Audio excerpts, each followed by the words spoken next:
The humble pickup truck has been one of America's best-selling vehicles for decades now, and each passing year brings us new developments that improve both comfort and utility. But not all pickup trucks are a dime a dozen. Plenty of oddballs have existed over the years that failed to really make a dent in the American conscience. So here are 20 forgotten American pickup trucks every enthusiast should know about.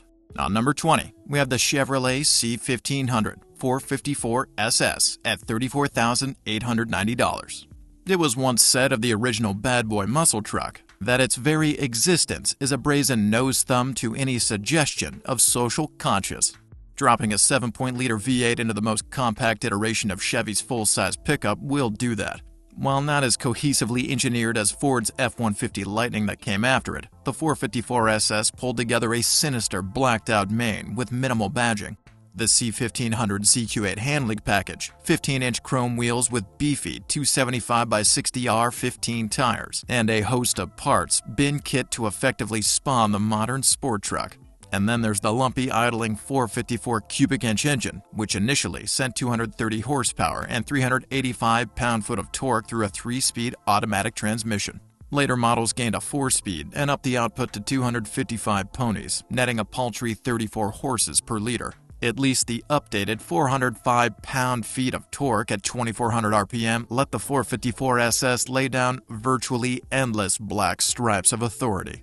On number 19 is the one and only Chevrolet Love at $14,396. Seeking an entry into the burgeoning mini pickup field in the 70s, General Motors turned to its Japanese affiliate, Isuzu. The Isuzu Faster pickup became the Chevrolet Love for the U.S. market in 1972. It's hard to imagine that name on a pickup today. It stood for Light Utility Vehicle, or a pickup so small, its 1.8-liter inline-4 made 75 horsepower and was paired with a 4-speed manual. An automatic would arrive in 1976 and 4-wheel drive for 79. The half-ton pickup was offered with a 6-foot standard bed, or, starting in 1978, a 7.5-foot bed. Here's a fun fact. Did you know that a second-generation model arrived in 1981, but lasted only 2 years before being supplanted by the larger, domestically built S10? Let's hop on to number 18, with the Chevrolet S10 Electric. In the mid-1990s, hot off the debut of its EV1 electric car, surely it'd be a winner. General Motors turned its attention to electrifying the commercial vehicle segment. Thus was born the most curious S10 compact pickup in history, the 1997 S10 Electric. Its 16.2 kilowatt battery pack has less than half the 40 kilowatt capacity of Nissan's entry-level 2018 Leaf. With lead-acid chemistry, the same as most cars' 12-volt batteries, and a far cry from the more power-dense lithium-ion construction favored by today's EVs. The weak battery pack weighed more than 1,300 pounds. It was recharged via a fairly high-tech inductive charging paddle inserted into the S10's mouth. As per Chevrolet, the sealed weatherproof charging paddle lacks metal-to-metal contact and allows for safe recharging in any weather. Guess what makes this even weirder? To save weight and make room for that juice, Chevrolet chucked the rear drive axle and drive shaft and converted the S10 Electric to front-wheel drive. A 114-horsepower, 3-phase, liquid-cooled AC motor towed the S10 Electric to 50 miles per hour in a claimed 13.5 seconds and to a top speed of 70 miles per hour. Chevrolet pegged the driving range at 40 to 60 miles. Federal testing returned 47. The S10 is the rare EV that was claimed to be more efficient at highway speeds, 45 miles, and around 40 miles of range in town. Up next on number 17, we have the Dodge Dakota Convertible at $25,000 to $35,000. Pickup trucks seem infinitely variable in terms of cab styles, door designs, bed lengths, and mechanicals. But pretty much all modern pickups have a roof. Between 1981 and 1991, one didn't. With interest in drop tops surging after they all but vanished in the late 70s and early 80s, Dodge sent some Dakotas away to be scalped by the American Sunroof Company and fitted with a floppy folding fabric top with a plastic rear window, as well as a slightly too tall roll bar and new doors to accommodate frameless windows. The boxy Dakota looked ridiculous top up or down, while prompting drivers to think twice before offering to move their neighbor's old refrigerator or pile of loose bricks across town. Dodge moved 2,842 units in 1989, 909 in 1990, and only 8 in 1991. Any guesses on what we have on number 16? Yeah, it's the Dodge Ram SST, starting at $26,570. Mopar fans will recognize the SST as a continuation of sorts for the Dodge Ram 1500's Indianapolis 500 Special Edition, commemorating its official pace truck status for the 1996 race. Like the Indy pickup, the SST's Sport Plus group was available only on rear-drive, short-box, standard cab models in top-spec SLT trim. The Ram's 5.9-liter Magnum V8 and 4-speed automatic combined for the only powertrain choice, with a throatier exhaust system slightly boosting SST output to 245 horses in 97 and 250 for 98. Other bits included 17-inch 5-spoke aluminum wheels with fat Goodyear tires, a sportier suspension tune, and a full monochrome body. Here's a fun fact. While the Indy truck came only in Viper GTS aping blue with white stripes, the SST could be had in red, black, or green with silver stripes, as well as white with blue stripes. What do you think will be our next pickup truck on the list? Comment your guesses down below right now. Moving on to number 15, with the Dodge Rampage Plymouth Scamp at $6,000. Ford and General Motors pioneered low-slung, car-based pickups for the American market in the 1950s, but Chrysler didn't jump into the game until 1982. Unlike the other American offerings, which were by that point expired or in their waning days, the Dodge Rampage was built on the platform of a front-wheel drive compact car, the Omni. Power came from Chrysler's workhorse 2.2-liter inline-4. Although, sadly, the Omni GLH's Shelby-fettled turbocharged engine never made it under the production Rampage's hood.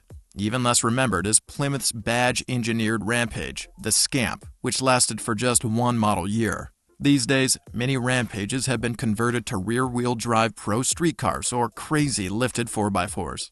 On number 14, we have the Ford Bronco at $45,000. Kaiser had done a fine job selling a little military vehicle, but things had to change. Originally developed by Bantam and produced en masse by Willys and Ford during World War II, the vehicle was turning it into a mid-century success. By 1966, the civilian Jeep was well into its fourth mass-market iteration, the CJ5, and Ford wanted a slice of its pie. The result was the Bronco. While it used some parts bin pieces like the F100 pickup's front axle, it was basically a clean sheet design. Available as a wagon, a roadster, and, most relevant to the story, a pickup, the little ute served as a great platform from which to build a formidable off-roader. Did you know that the production of the Bronco continued until 1977, after which it was replaced by a version based on Fomoco's full-size trucks? Before moving on to the next car on the list, why not show some love to the video by leaving a like, and also subscribe to the channel while you're at it. Up next, number 13, is the Ford Courier, ranging from $2,420 to $8,690. In the 1970s, Ford had the same idea as GM to begin responding to the popularity of small Datsun and Toyota pickups by fielding a mini truck of its own. Like GM, Ford turned to its Japanese partner, in this case Mazda, taking the B-Series pickup to sell as the Ford Courier, a name that had been used on sedan delivery station wagons years before. Compared with the Mazda version, the Ford had a restyled grille, large single headlamp, and Courier, later Ford, stamped on the tailgate. The Courier arrived in 1972, the same year as the Chevy Love. It was redesigned with more squared-off styling for '77, when it offered both a 6-foot standard bed variant and a 7-foot-long bed model.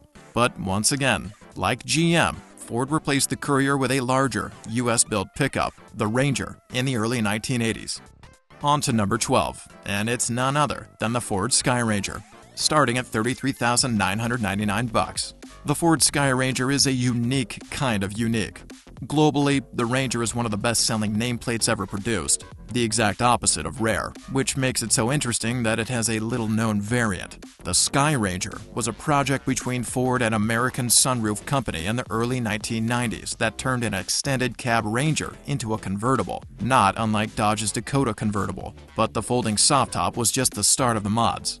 The Ford had a body kit, a multi-shade stripe graphic that ran across the side of the truck, a massive roll bar behind the cabin, a bed-mounted spoiler, and a shiny metal plate across the tailgate. It had a 4-liter V6 under the hood and 4-wheel drive. The numbers vary, but it's estimated that fewer than 20 were built before Ford killed the idea. Let's move to number 11, shall we? Because we've got the GMC Cabalero, starting at $7,500. The Chevrolet El Camino and the Ford Ranchero get all the major fanfare when it comes to U.S. carry pickups. But several other since-forgotten pickup cars made appearances in the 1970s and 80s.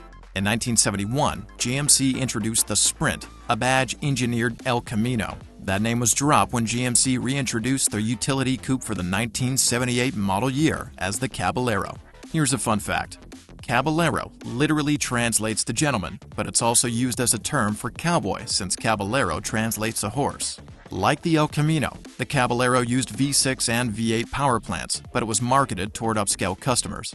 We're halfway done, and on number 10 is the GMC Sonoma GT, starting at $9,524. It's easy to forget a one-year model of which only 806 were built. But the Sonoma GT also played second fiddle to the headline-hogging GMC Cyclone. This performance truck was so hot that we famously compared it to a Ferrari 348 TS. In contrast to the 280 horsepower turbocharged V6 in the all-wheel drive Cyclone, the more affordable Sonoma GT settled for a 195 horsepower, naturally aspirated version of the same 4-point-liter mill driving only the rear wheels. Like the memorable monster in the GMC stable, it also had a lowered suspension fine-tuned by enthusiast engineers who made it handle and steer like a pony car.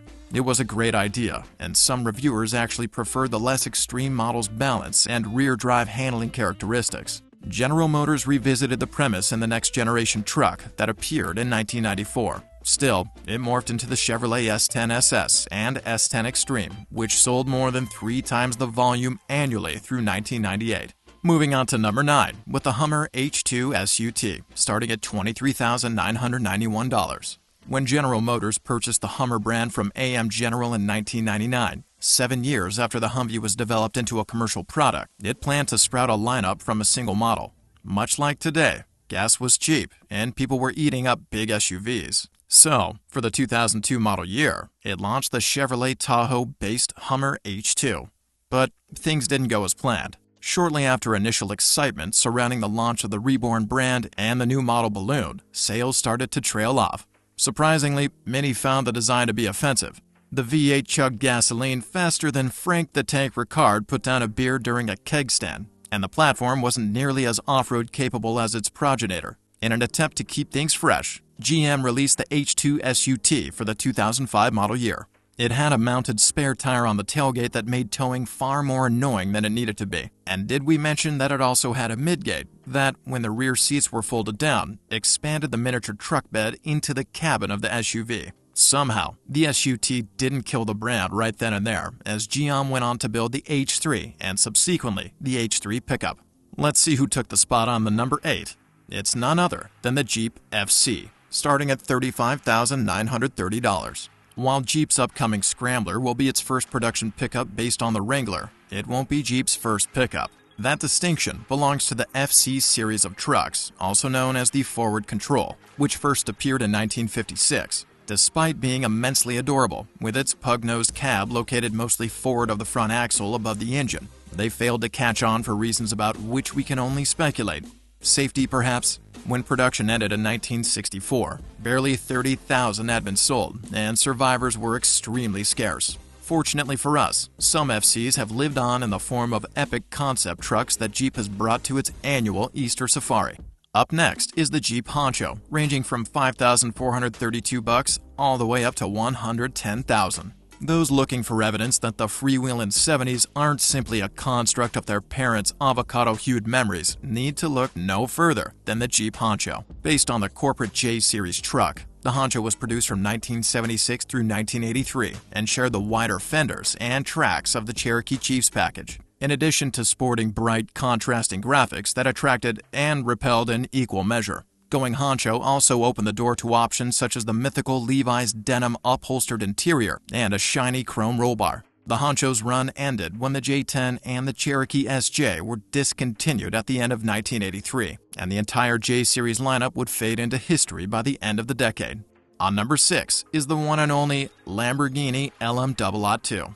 After Lamborghini botched a U.S. military contract by building a crash-prone truck and sliding into bankruptcy in the late 1970s, the company figured that if it mounted a Countach V12 up front and added doors, a couple hundred civilians would buy one. Well, they were right, and thus was born the Lamborghini LM2. The bench seats in the LM2 short bed don't really qualify the Rambo Lambo as a pickup, but this blue one-off, modified by former Bizzarini mechanic Salvatore Diamante, certainly counts. It's a two-door, long bed LM2 with an open roof. What does that mean?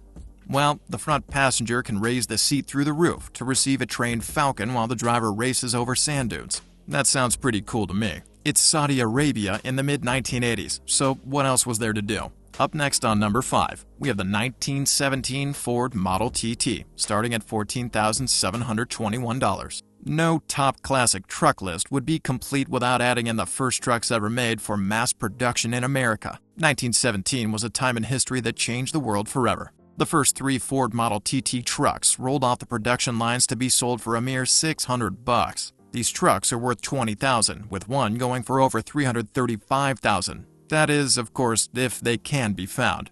Here's a fun fact we bet you didn't know. The amazing thing is that when these trucks were sold to the consumers, the only thing offered was the chassis. The buyer had to supply the body. There is no towing capacity listed anywhere by Ford, but since the old classic had some decent torque, you can surely hook up an average trailer if you really need to. As for hauling, the Ford Model TT was rated to haul up to 2,000 pounds, or a full ton if you prefer, which, if you are not aware, is why the 1-ton truck came to be. If you're enjoying the video, smash that like button before we move on. Next up on the list is the 1946 to 1968 Dodge Power Wagon, starting at $12,500. The Dodge Power Wagon started as a military vehicle designed to transport goods and troops from one location to another on and off the battlefield.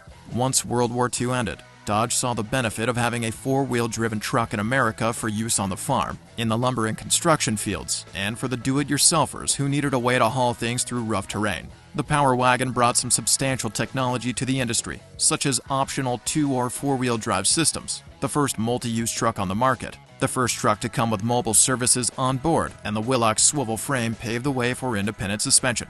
The old-school classic Power Wagon was built to work, so it should not come as much of a surprise to hear that the Dodge Power Wagon of old had a gross vehicle weight of 8,700 pounds and a maximum payload of 3,000 pounds. It can get any job done that you need to get completed. Finding one is a problem though. When you do, you'll pay anywhere from $11,000 to $63,000. We've reached our top 3 picks. Any guesses on which trucks made it to the list? Yes. It's the 1963 to 1971 Jeep Gladiator, ranging from $7,000 to $45,000. Even though the Gladiator disappeared in 1971, the truck that came after with the J-Series designations was the same truck, just with a name that made it easier to distinguish between the models. It originally came off the production lines with a small 3.6-liter inline 6-cylinder, but it had many more options as it continued to thrive on the market. Rear-wheel drive was also standard, with the possibility of having all-wheel drive. The 1963 to 71 Jeep Gladiator is a sight to see and a dream to drive. Just ask the cast of Twister. Starting in 1968, the Jeep Gladiator came with an optional Buick 350 small block V8 that could pump out 230 horsepower. A 1963 to 1971 Jeep Gladiator can be found priced for sale anywhere between $7,000 and $45,000, depending upon the condition and location. On number 2 is the 1988 to 1998 GMC Sierra, ranging from $4,000 to $10,000. The easy styling of the GMC came upon the market in 1988 at the perfect time. It was when U.S. citizens decided that a truck was for more than work. Consumers wanted the versatility of a truck, with simplicity and dependability. These trucks were designed for working men and women who did not want to pay an arm and a leg for a truck. The best part of all is that the GMC trucks are so easy to work on and upgrade that they are one of the most popular choices for a monster built for street racing or off-road performance. Today, the GMC Sierra leads GMC's truck revolution. Since the GMC Sierra is a full-size pickup, it's better suited for towing and hauling than some other choices on this list. The maximum towing capacity listed for the Sierra is anywhere between 5,000 and 6,000 pounds, and the maximum payload is up to 2,230 pounds. Pricing can vary by condition and location, but you're looking at paying anywhere from $4,000 to $10,000. Last but not least, on number 1, we have the 1993 to 1995 Ford Lightning, starting at $60,000. The success of the Chevrolet 4x4 SS pickup brought about the need for Ford to come up with an answer of their own. The special vehicle team at Ford took the challenge a step beyond by taking a basic F-150, upgrading a 351W engine, pairing it to an E40D heavy-duty 4-speed automatic transmission, and connecting it to a traction-lock rear end by way of an aluminum drive shaft. The engine could pump out up to 240 horses and 340 pound-feet of torque. The Lightning sat lower to the ground than the primary F-150 and had traction control systems installed to help when launching. The Ford Lightning is a Mustang with a cargo bed, so it's not designed to be a work truck. Finding one to buy may pose a problem, but if you have cash in hand, you can pick it up for under 60 grand. There is no question that it would be cool to see all these pickups come back, as they have all left an impact on the automotive landscape today. So that's it for today's video. Keep sharing the love as we reminisce about the classics from Motor World. Subscribe to the channel if you're new, and also check out some other videos as well. Until next time, take care and goodbye.